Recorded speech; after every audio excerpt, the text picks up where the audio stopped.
Living in America, it have a good and it have a bad.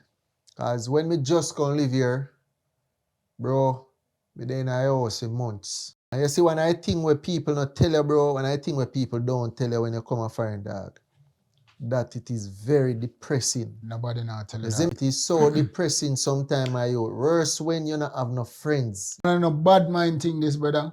America is not a bed of roses as how people paint it for be. And on the other hand too, you see if you have somebody who willing to work, bro, you can make it a better roads. If you're willing to work, you can make it worth your while. True. Enough people come here and get caught up in the fast life. They want quick money. As I mentioned, the quick money. Within that 2 years, bro, good boy like me left teaching job and come over here. And when me say, me hit rock bottom, bro. You know what I'm saying? Me start sell dog. Bro, when me tell you, say, it's like me I try to survive. Survival instinct. Me not have no paper. Me not have no papers.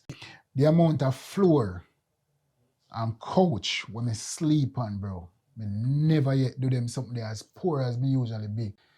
It was, if me sleep on floor at Jamaica, by choice. never, brother, those 2 years, bro, Rough.